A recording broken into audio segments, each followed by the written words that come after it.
against Newcastle, and then to like go 2-0 up against Arsenal, look like they're cruising, and then concede 2 later on. Similar result in Man City, and then last week they come and finally get the result they've been looking for all season. So is it going to keep continuing, or was that just a one-off recovery? I don't know. Maybe I love to hate them because Captain Rusty, to wind him up a bit. I know he's not with us tonight. Man on the ground in LA. We'll give him a shout. That's his tankership. You can hear Captain there. Ross is on his way. but I don't know. They just don't convince me. Like, I'm not convinced. Fair point, Sean McGinn. I mean, it's going to be a tight one. I think they've sent the message to the rest of the league, being at 4-0. It's quite a statement, but it's at home. Leicester look good at home. They're a very attacking team. I think Jamie Vardy is going to be back on the score sheet against Spurs. Big shout. It's a big shout. Would you put Vardy in your captain lineup there? I wouldn't. I don't think he's a captain contender, but I just think he's going to get chances against Spurs, right? I think they're going to be a bit nervous going away from home Spurs. They're going to want to continue their correction, let's say, from the start of the season. They haven't done too well, apart from the Man City draw that they just about clinched, in the last few minutes. Yeah, I think Leicester are going to go all out. I think there's going to be goals. Vardy will be on the score sheet. It's funny to see a Spurs, they're up in third in the league, and even we say that, like, that they've not had a great start. They're third. They're sitting pretty, a 4-0 victory, and they're just soared up there, and it's difficult to see them winning this one. I agree with you. I think Leicester at home are going to come off that back of the United defeat. Spurs so often win a game, and then you're like, wow, Spurs are really good, and then you go all in on Spurs, and then you see the other side of Spurs where they just can't keep it going. You're so right. I don't think they have the depth in their squad. That's the problem when you compare them to Man City or Liverpool as kind of challenging for that title race. I mean, they're already out of the title race, if I'm honest. They just don't have that strength in depth. I do think Spurs will be in the top 4 this season. Tight game. So do I. Tight game. I'm going to go Leicester though. I think they're going to get it. What do you think, Sean? John McGinn fanboy? I think 1-0 draw. Jamie Vardy, maybe Kane will give him a go. It's about time. Let's get on to this classic. It's a bit of a Burnley-Norwich.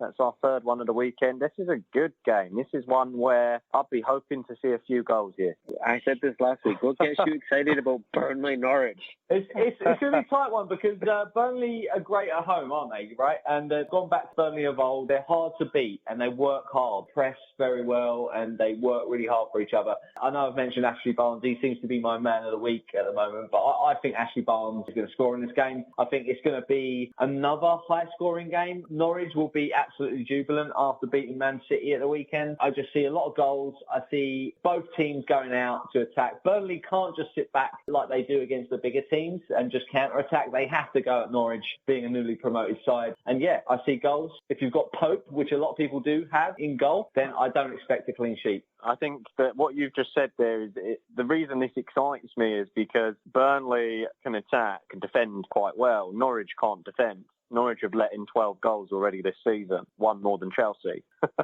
which I have delight in saying. But Norwich cannot defend, mate. So there's going to be a bucket load of chances. And because they can't defend, the only way that Norwich know how to play is to attack. So they do therefore get chances themselves. I think our boy Campbell, I think, the hair's going to be flowing. The locks are going to be there again. I'm hoping some big things from Norwich. Him and Pukki, I'm going to stick by this week. I think this, for me, could be a 2-2 game. It could be a number of goals in there. Sorry, Sean, the John McGinn fanboy, what was your feeling there, mate? Pellegrini there saying Norwich will be jubilant going in this week. But how many times do you see teams getting a result against one of the big teams and then just struggling the week after? So you think they're going to come in strong, they end up a bit tired, and then they'll get a bit disappointed.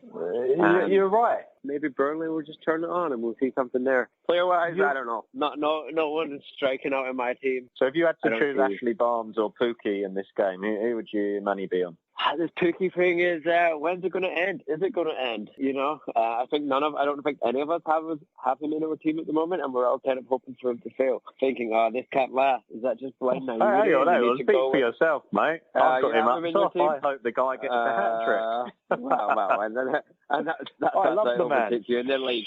Your opinion is no longer worth anything. I've become a Norwich fanboy, mate. I've got Cantwell, Pukki. I'm thinking of getting Bueno in. Buendia. Sorry, thank you, Pellegrini. He's always got me, that lad. I love the way you pronounce stuff. Look, Ashley Barnes or Pukki? Good question. I mean, who I'm going for. So. I'd love to see Barnes.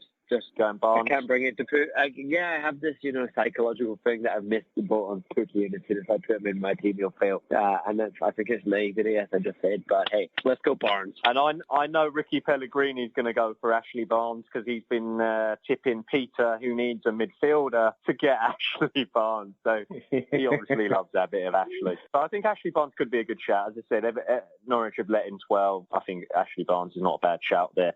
Moving on to Everton, Sheffield United, and we have berated Everton earlier in this programme. We've gone and said that they're not really quite at the races at the moment. Good players, though, I think, against Sheffield United. I'm going to completely do a 360 on this and say that Everton should definitely win this game. What do you think, Ricky Pellegrini? Yeah, I think you're right. This is a game I think Everton will win. I still stand by my comment earlier about I'm not convinced Everton are going to be a top 6 side. I think they'll struggle throughout the league. I don't think they're going to be that consistent. Even with Moise Keane, the new striker, I think it's going to take time for Everton. I think it's going to be one for maybe next year where they build on what they've got this year. I see them winning against Sheffield United. They just got Billy Sharp sent off this weekend, so he's going to be out. He's their biggest scorer last season. But I think it's going to be a comfortable win for Everton at home. They're pretty strong at Goodison Park, so I don't see anything else there. And Sean, my John McGinn fanboy, what are you saying, mate? I can't disagree with any of that. I think at Goodison, they'll produce the goods, and I don't see Sheffield United really bringing up much of a challenge.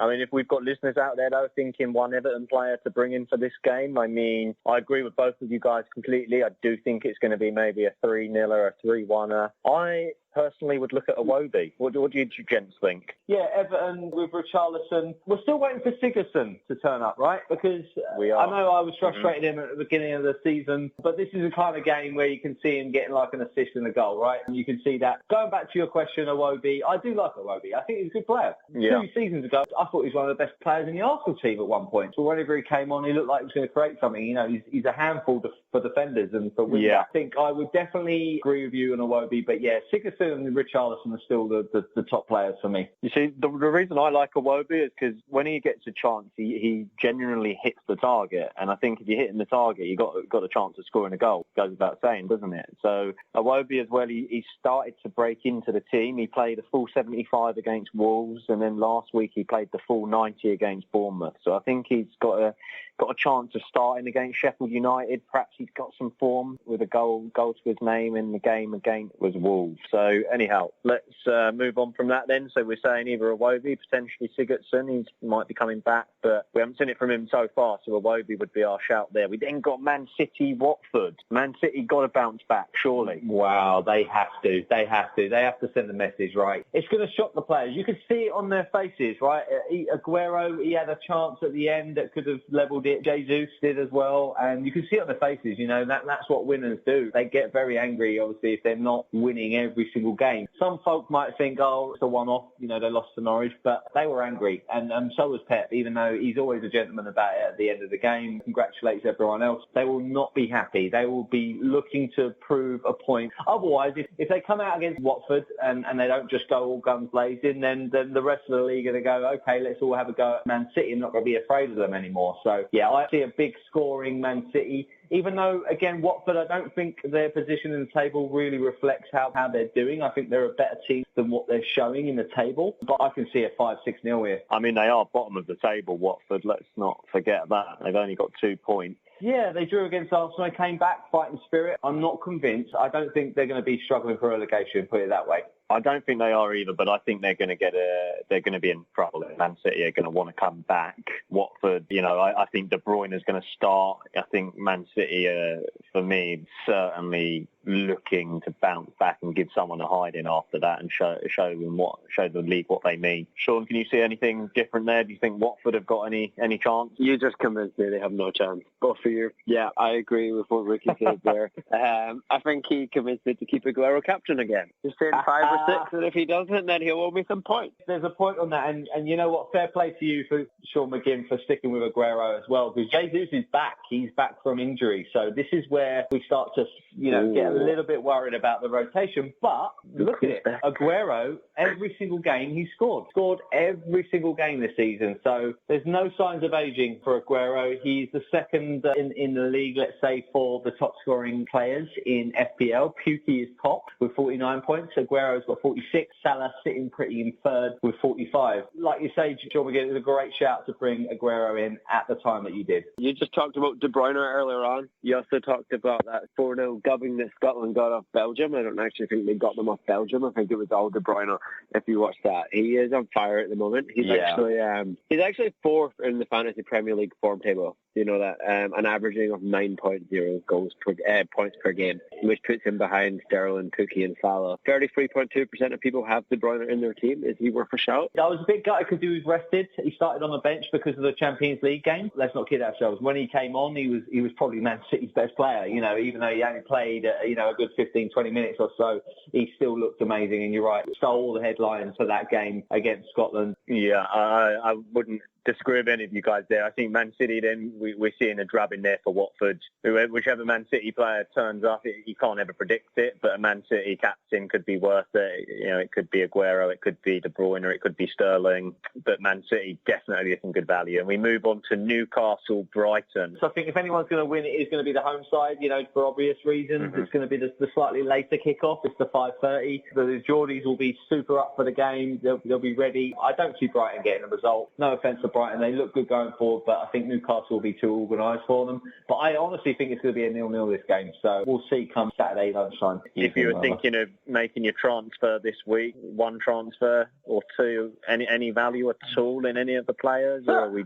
Newcastle are pretty solid at home and pretty solid at the back, and actually have Dubravka in goals for me. Keeper's a hard position to pick. I think they're pretty solid, not conceded a full load, except for against Liverpool at the weekend, but that's kind of understandable. You're still getting some solid points for Dubravka, and he'll remain in goals for me, I think.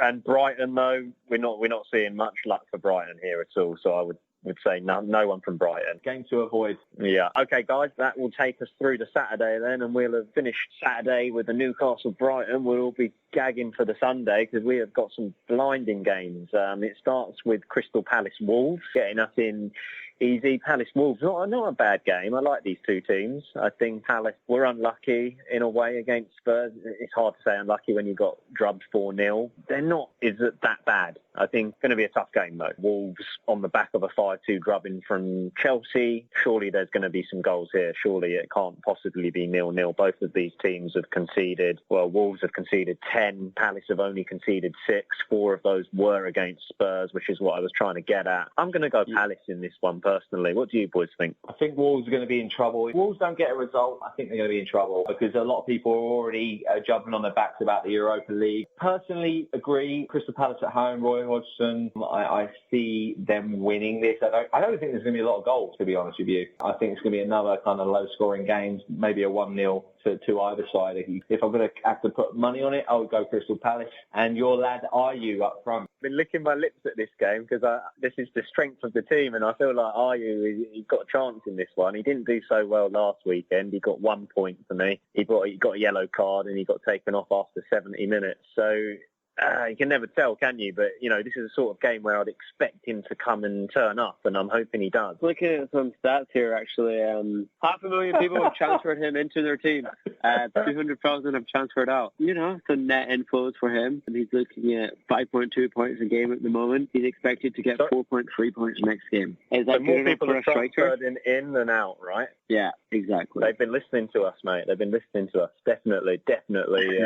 Remortgage, pile on Ayew. That's what we're saying. Palace are going to beat Wolves. And if we were to look at Wolves, Jota played this week, mate, against Chelsea, and he was back in. He looked all right. Didn't look too bad. I mean, they lost 5-2, but it was all right. I like their midfielders with Wolves. I like Moutinho and Neves. And I know they were kind of more high scoring last year, but Moutinho, he takes their corners. He takes a great corner and set piece, Moutinho. Yeah, I think Wolves have to bounce back, right? Manager was not happy. In his post-match interview, he was fuming about losing to Chelsea. Obviously, Chelsea were brilliant, right? They played them off the park, but they look a bit rattled at the moment. But I think, as to Matty was saying in part one, let's not write Wolves off yet because they're obviously still a strong team. They did very well last last year, but could it be second-year syndrome? Could it be the team that comes up, does great in the first year, they shock everyone, a bit like Norwich is doing right now, and then second year, and there we go. This is Pellegrini v Quinny this week. Who's going to win? The Battle of the Titans, the Manham versus the West United?